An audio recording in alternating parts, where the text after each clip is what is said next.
Good morning, students. Today I am going to teach you exercise 6.2. So, here you see question number 1. Find the square of the following number. So, here the number question number 1, and I am taking example of first question, that is 32. So, you can write this 32 ka whole square, that is equal to say 30 plus 2 ka whole square. So you can write 30 plus 2 into 30 plus 2. 30 multiplied by whole bracket, 30 plus 2, 2 multiplied by whole bracket, 30 plus 2. This is equal to 900, and this is your 60. If you multiply this is also 60, 2 2 is 4. So here answer will be 900, 960, and then 900, 1020, 1024. So this is your answer. So here you can use the formula a plus b ka whole square. You have written twice and then you have solved it here. Now also you can write like this. The another question, if I am saying taking number third,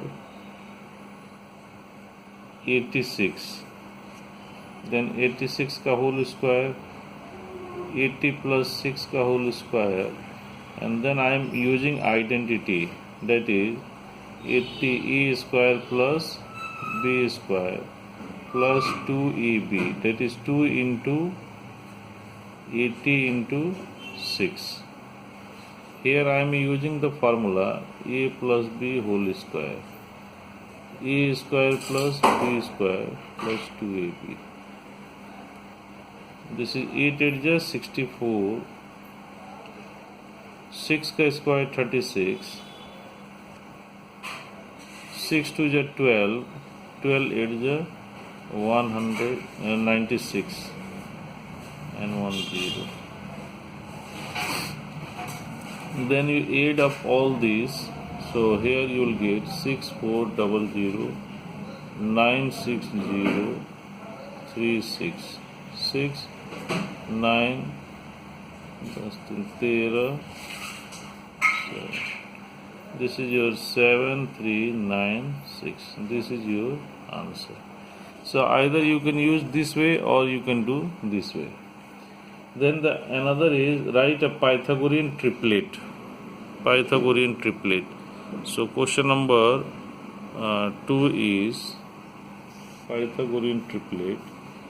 So here you can write, if I am taking number 2 example, 14. The number is 14. So you will write firstly that we can write Pythagorean triplet. We can write Pythagorean triplets by using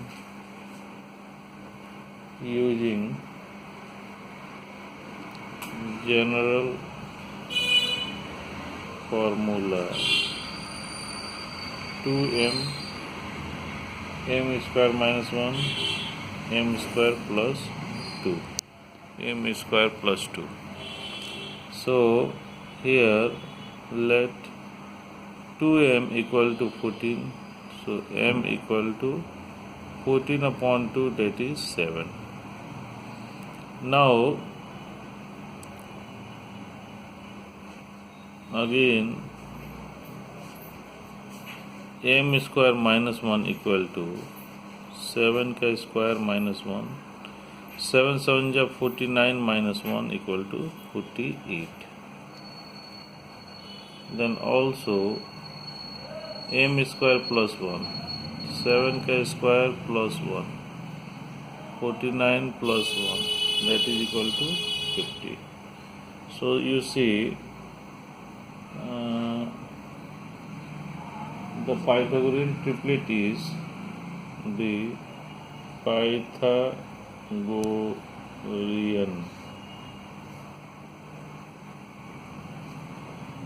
triplets are 14, 48 and 50. This is your answer. So like this you can find all the questions. Now we come back to exercise 6.3.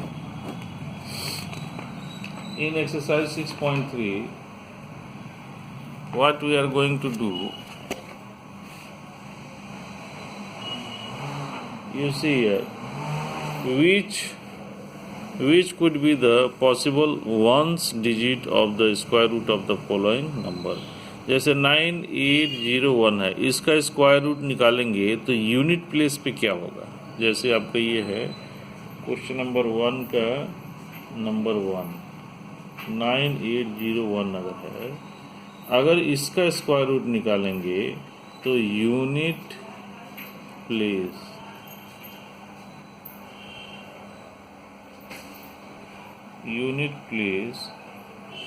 consist of either 1 और 9.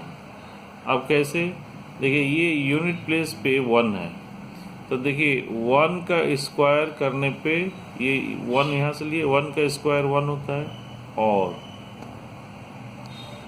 9 का square करने पे 81 आता है. तो इसका मतलब ये जो 1 है या यहाँ जो 1 है जो गोला मैंने लगाया है, ये यूनिट प्लेस पे जो नंबर होगा उसी को देख करके ये डिसाइड करेंगे जो है ना कि कौन सा नंबर होगा. तो आइदर यहाँ पर स्क्वायर रूट निकालेंगे तो 1 होगा क्योंकि 1 का स्क्वायर 1 होता है, या फिर 9 होगा तो क्योंकि 9 का स्क्वायर 81 होता है जो है. तो दोनों में से कोई एक होगा जो है ना. अब अगर आप निकाल के चेक करना चाहते हैं तो आप इसको देख सकते हैं. देखिए आप 9801 तो ये हो गया 3 से डिवाइड होगा, 3 3 जा 9 और ये हो गया 3 2 जा 6 तो ये हो गया 20, 3 6 जा 18 कैरी 1 और ये 7 हो गया. इस तरह से अब देखिए अगर हम 3 से करते हैं तो 1 जा और ये हो गया 3 से करते हैं तो 1 जा, ये आपका हो जाएगा 0, ये 26 हो गया तो 8, 3 8 जा 24 और ये 27 तो 9. फिर देखिए अगर 3 से लेते हैं 3 3 जा 9 सॉरी 3 3 जा 9, 10 में से 9 गया 1 तो ये 3 6 जा 18 और ये हो गया 3. फिर 3 से किए तो 1 2 1 और फिर 11 ये 11. ठीक है, इस तरह से आप इसका अब इनको कंबाइन करेंगे जो है ना. ठीक है, कंबाइन कैसे करेंगे, ये 1 सेट हो गया, ये 2 सेट हो गया, ये 3 सेट हो गया. तो अब अगर आप इसका स्क्वायर रूट अगर हम निकालते हैं 9801 का तो स्क्वायर रूट हो जाएगा 3 इंटू 3 3 इंटू 3 इंटू 11 इंटू 11. ये पेयर हो गया, ये पेयर हो गया, ये पेयर हो गया. तो ये आपका 3 इंटू 3 इंटू 11 ये हो गया 3 3 जा 9 इंटू 11 तो 99. अब देखिए यहाँ पर आपका क्या आया 9 आया. ये आपका हो गया ones place is 9, ones place पे 9 आ गया जो. तो इसी तरह से आप इसको बाकी सब क्वेश्चन कर लेंगे. जैसे यहाँ 6 है, ये 6 है तो 6 का जो है ना 6 6 जा 36 तो आपका 6 ही होगा जो है यूनिट प्लेस पे. 1 है तो हमने अभी बताया था 1 और 9 हो सकता है. और ये 5 है तो आपका यूनिट प्लेस पे 5 ही रहेगा जो है ना, किसी भी नंबर का यूनिट प्लेस पे 5 ही रहेगा, क्योंकि 5 का स्क्वायर 25 होता है, तो वो यूनिट प्लेस पे 5 ही रहेगा। Without doing the any calculation find the number which are surely not a perfect square. अब ये परफेक्ट स्क्वायर नहीं है, ये आपको फाइंड आउट करना है बिना कैलकुलेशन किए। तो देखिए, कल मैंने आपको बताया था कि जो परफेक्ट स्क्वायर नंबर्स हैं,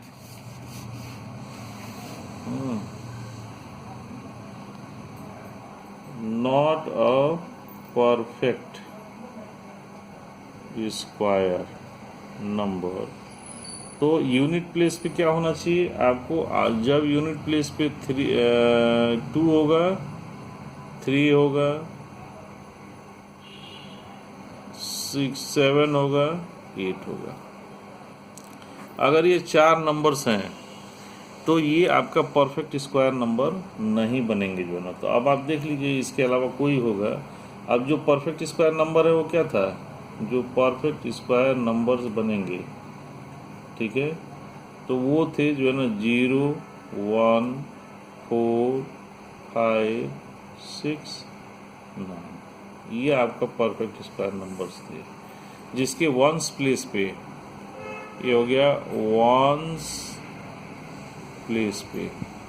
अगर ये नंबर होंगे तो परफेक्ट स्क्वायर नंबर होगा। तो आप देखिए, यहाँ 3 है, ये नहीं होगा। यहाँ 7 है, नहीं होगा। ये 8 है, नहीं होगा। अब यहाँ 1 है, ये आपका होगा जो है ना, जैसे 4 4 1 21 का स्क्वायर है जो है ना, ठीक है। इसी तरह से क्वेश्चन नंबर 3 में देखिए, find the square root of 100 and 169। 2 question है बाय रिपीटेड सब्ट्रैक्शन। अब आप नंबर 1 ले लीजिए 100 का, क्वेश्चन नंबर 3 100 लिए, तो इस 100 को क्या है ना, कितने बार आप सब्ट्रैक्ट करते हैं? हाँ, तो ये देखिए 1 पहले माइनस करेंगे, सभी ऑड नंबर्स को माइनस करते हैं, तो ये 99 हो गया। माइनस 3 करेंगे, ऑड नंबर है, तो ये 96 हो गया। माइनस 5 करेंगे तो 91 हो गया। माइनस 7 करेंगे तो ये हो जाएगा 84 हो जाएगा। माइनस 9 करेंगे तो ये हो जाएगा 75 हो जाएगा। फिर 75 माइनस 9 के बाद 11, तो ये हो जाएगा आपका 64। 64 में से आप 13 माइनस कर दीजिए, तो ये हो जाएगा 51। 51 में से 15 माइनस कर दीजिए, तो ये आपका हो जाएगा 10 1 11, तो 36। फिर इसमें से 17 माइनस कर दीजिए, ठीक है, 17 माइनस कर देंगे, तो ये हो जाएगा 16 में से, अब देखो, 34, ठीक है, 19 हो गया। अब 19 में से 19 फिर माइनस करेंगे तो 0 हो जाएगा। जब तक 0 नहीं आएगा तब तक माइनस करते जाना है, और सभी ऑड नंबर्स को जो है ना। अब देखिए कितने बार आपने माइनस किया है, 1 2 3 4 5। 5 के बाद जो है ना, देखिए ये आपका 6 7 8 9 10। 10 टाइम्स माइनस किए हैं तो 0 आया है। इसीलिए 100 का स्क्वायर रूट निकालते हैं, तो square root of 100 is 10 into 10, that is 10। ये आपका रिपीटेड सब्ट्रैक्शन से जो है ना आप इसको निकाल सकते हैं जो है ना। इसी तरह से 169 का भी आप निकाल लेंगे जो है। अब उसके बाद जो है क्वेश्चन नंबर 4 पे आइए, find the square root of the following number by prime factorisation method. तो इसमें प्राइम फैक्टराइजेशन मेथड लगा के निकालना है। तो देखिए क्वेश्चन 4 का नंबर 1 ये कर लीजिए 729, इसका स्क्वायर रूट निकालना है। तो यहाँ फैक्टराइजेशन मेथड से तो फैक्टर निकालिए। ये आपका देखिए 3 से डिवाइड होगा, 3 2 जा 6, 3 4 जा 12, 3 1 जा 3। ये 3 से होगा तो 8 1, फिर ये 3 से होगा तो 27, फिर 3 से होगा तो 9, फिर 3 से होगा तो 1 2 3 4 5 6। तो देखिए यहाँ पर 3 इंटू 3 इंटू 3 6 टाइम्स है। ये पेयर हो जाए, ये पेयर हो जाए, ये पेयर हो जाए। तो आप क्या करेंगे, 3 इंटू 3 तो इक्वल टू 27। ये आपका आंसर आ जाएगा। स्क्वायर रूट निकालेंगे प्राइम फैक्टराइजेशन मेथड से, तो 7 2 9 का 27 आ जाएगा आंसर जो है। एक और कर देता हूँ, जैसे देखिए नंबर 4096 है, स्क्वायर रूट इसका भी निकालना है। अब देखिए ये हो गया 4096, 2 से डिवाइड करेंगे 20, ये हो जाएगा 4, ये हो गया 8, 2 10 2 5 1 2 2 2 जो 4, 2 5 जो 10, 2 6 जो 12, ये हो जाएगा 1 और 2 8,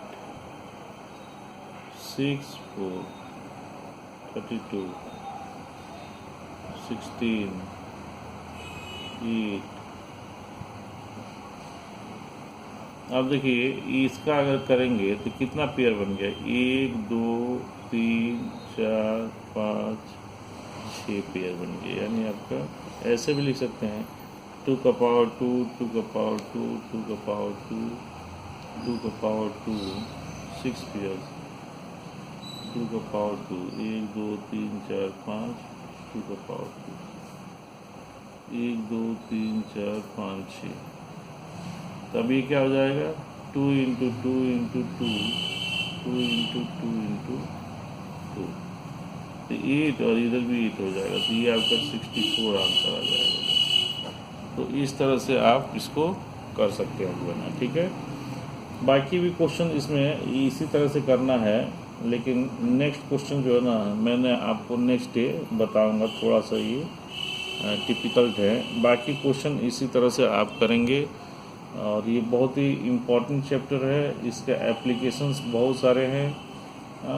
नेक्स्ट हायर क्लासेस में जाएंगे तो इसका एप्लीकेशन यूज होगा, ठीक है। तो इस तरह से आप इसको कंप्लीट करिए जो है ना, ठीक है। यहाँ तक जो है ना, आज के लिए इतना, कल फिर बताएंगे। Okay, thank you and have a nice day.